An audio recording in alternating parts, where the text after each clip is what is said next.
Bien, en primer lugar, agradeceros al Partido Comunista la invitación que nos habéis hecho a todos y felicitaros por la tremenda energía y fuerza que se ve que tenéis, porque aquí hay mucho empuje.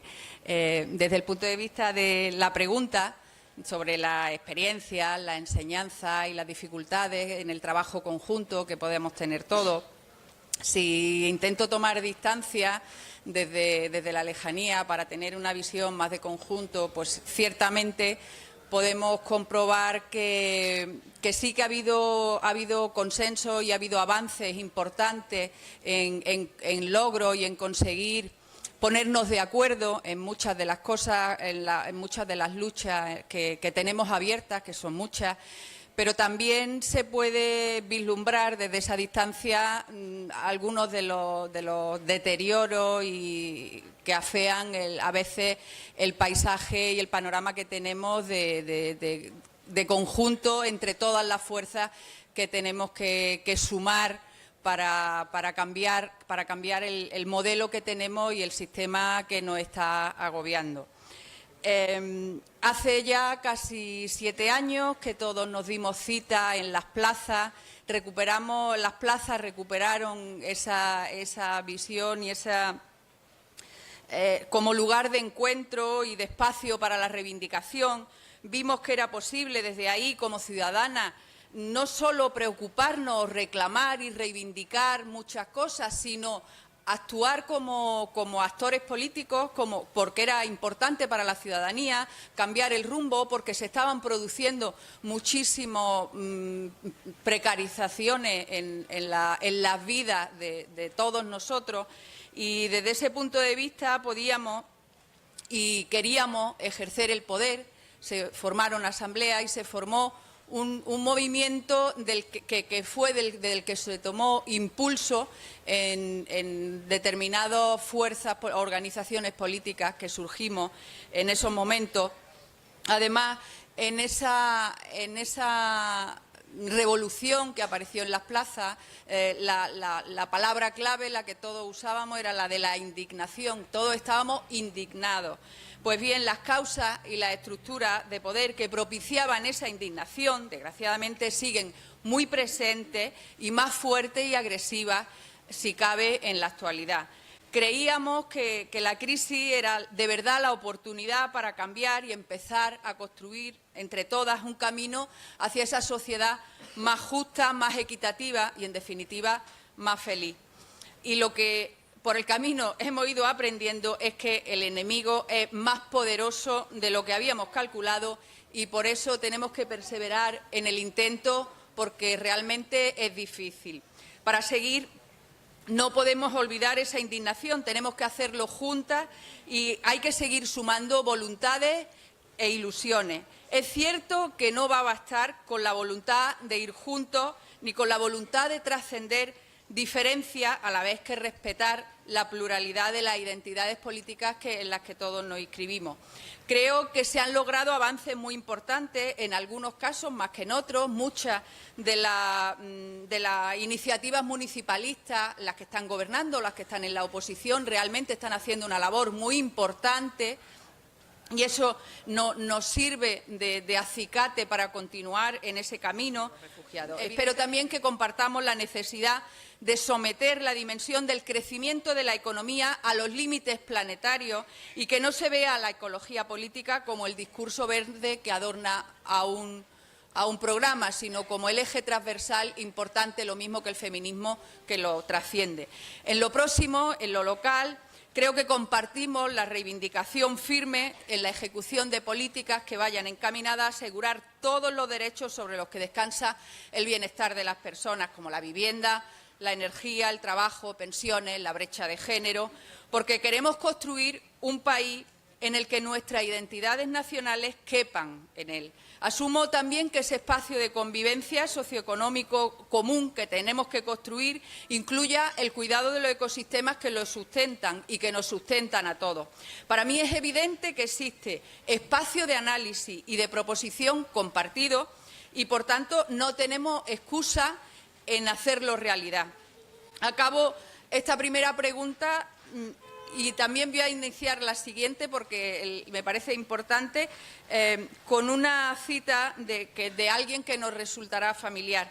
Es de Ramón Fernández Durán. Él escribió algo tan sencillo y evidente que no nos puede pasar inadvertido. Los seres humanos somos interdependientes y ecodependientes. Y a eso añadió: el Homo economicus, competitivo e independiente de otros y de la naturaleza, es una absoluta ficción.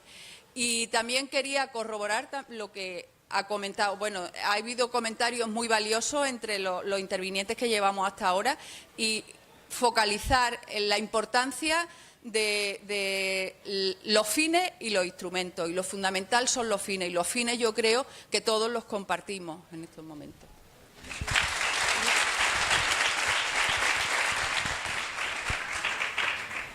Bien, en relación al punto de inflexión que evidentemente se ha producido este 8 de marzo con la huelga feminista, ha quedado bastante claro la situación de partida. Si alguien sabe de interdependencia, es precisamente somos las mujeres, porque nosotras, por el tiempo que le hemos dedicado generación tras generación al cuidado de las personas, al cuidado de los hogares, es lo que ha hecho que realmente recapacitemos en esa situación de necesidad y de dependencia en la que todos nos necesitamos. Los cuidados, además, y yo creo que Alberto lo ha explicado perfectamente bien, están invisibilizados.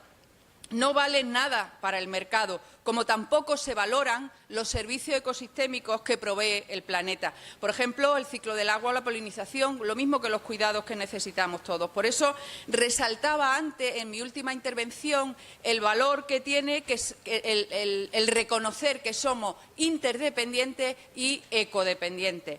Sobre los cambios que debemos de introducir desde la perspectiva feminista en el marco de la crisis que vivimos, transmito primero la advertencia que una persona muy implicada y que ha estudiado mucho el tema a fondo, Amaya Orozco, inició en un texto que tiene titulado «De vidas vivibles y producción imposible». Escribía Amaya: «La crisis actual muestra la imposibilidad de este sistema para generar vidas vivibles.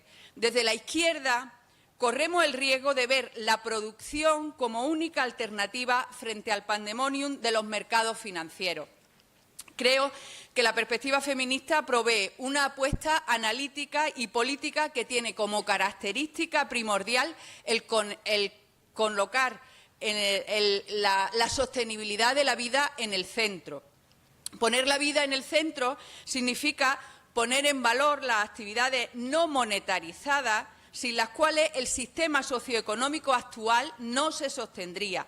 En eso hay un paralelismo con los planteamientos de la ecología social y política que evidencian la necesidad perentoria de valorar todos esos servicios ecosistémicos que provee la tierra, que tampoco están monetarizados y que también son imprescindibles para el sostenimiento de la vida. Por tanto, la contribución feminista dignifica y pone en valor la importancia que tiene para el bien común las tareas de reproducción social frente o junto a las de producción, a las actividades de producción. En mi opinión, también es muy importante la crítica y la necesidad de trascender posicionamientos políticos que se apoyan en el capitalismo o en el sistema neoliberal que tenemos. Ese posicionamiento, desde el punto de vista, se nos ha quedado corto después de todas estas movilizaciones y después del ejemplo que nos ha dejado el 8M. Se incluyen aspectos en su análisis, en el aspecto feminista, en temas como la brecha salarial, o aunque se denuncie el hecho de la crisis que afecta más a las mujeres que a los hombres, pero sin embargo todo eso se queda corto porque lo que necesitamos es tener vidas vivibles. Creo, por tanto, que la aportación feminista, que trasciende todo esto, que es muy importante, trasciende el discurso más tradicional de la izquierda, que sigue ligando la necesidad de crecimiento productivo a la generación de empleo. Eso sencillamente no es posible mantenerlo en un planeta finito y además sin tener en cuenta los cuidados. tenemos que atrevernos a criticar la peor versión de la economía de mercado, que tiene como objetivos socioeconómicos prácticamente únicos el progreso y el desarrollo entendido como crecimiento sin fin. Entre ese modelo neoliberal y la economía de subsistencia hay espacio y tiempo más que suficiente para el buen vivir. En ese contexto convendría también considerar posicionamientos decrecentistas que pongan en evidencia el paradigma del crecimiento indefinido. Con respecto a la última cuestión de programática, tendremos que articular un programa en base a valores que todos compartimos. Yo creo que compartimos buena parte de los valores que han estado saliendo aquí ahora mismo. Tenemos en contra toda la desinformación, el control de los medios y nuestras propias flaquezas y ego identitario entre organizaciones, pero todo eso es subsanable y tenemos que trabajar para contrarrestarlo. Yo soy ecologista de ese partido que representa la ecología política, que es EQUO, y forma parte, me defino como eso, forma parte de eso, pero sin embargo sí que considero fundamental el título de esta mesa, que era «La unidad es el camino». Me parece que es lo fundamental, porque el trabajo conjunto es imprescindible. Al menos hay que intentar luchar contra el capitalismo, que está cada vez más agresivo, que lucha contra nosotros, y al menos frenar el proceso en el que estamos. Entre las propuestas que nosotros lanzaríamos están las políticas de infraestructuras que deberían contemplar el escenario del cambio climático que enfrentamos, el cuidado del territorio, los servicios ecosistémicos que provee, la apuesta por un modelo de transporte como el ferroviario, que es más sostenible, o los corredores ferroviarios, el fomento del transporte colectivo, periurbano, la movilidad ciclista, todo eso que las obras megalómanas del modelo en el que estamos ha hecho que tengamos unos agujeros financieros brutales. Retomar la apuesta por las renovables, que también de forma decidida es fundamental, eliminar el impuesto al sol, fomentar sistemas no centralizados de producción y consumo energético donde sea posible, en la economía, políticas agroalimentarias, fomentar y valorizar la producción, comercialización y consumo localizado para transitar hacia una mayor soberanía alimentaria, fomentar políticas de gestión de los recursos como el suelo, el agua, que sean compatibles con la disponibilidad de esos recursos. Necesitamos también definir muy bien nuestra política a nivel europeo, porque la legislación comunitaria limita y dirige fuertemente las políticas de los Estados. Los Estados, de algún modo, externalizan las medidas que son impopulares para que las imponga la Unión Europea y que no parezca que son los gobiernos los que lo hacen. Ni que decir tiene que todas esas medidas impopulares están determinadas por ese marco neoliberal y la globalización de los mercados, como tenemos las luchas contra el TTIP, el CETA y el neoliberalismo. Estoy convencida de que Europa es necesaria, pero necesitamos otra Europa diferente a la que se ha construido. Aquí encontrar sinergias con otros actores, como por ejemplo el DIEM 25, me parece que serían muy oportunos y necesarios. Por último, si queremos ser inclusivos e incorporar a todas las fuerzas y los movimientos, al movimiento feminista, al movimiento de nuestros mayores, a nuestros jóvenes, a los jóvenes que están precarizados en su empleo o que carecen de empleo, tendremos que generar un discurso diferenciado y valiente como el que entre todos estamos comentando, y en el que incluiría la cooperación y el cuidado mutuo frente al individualismo. Las personas siempre antes que los mercados y el respeto a los recursos y ecosistemas que son los que sostienen la vida. Espero que entre todos, construyendo buena parte de esa construcción, la tenemos a medio hacer, estamos en camino y en proceso, y espero que continuemos hacia ahí y que podamos culminarla con éxito.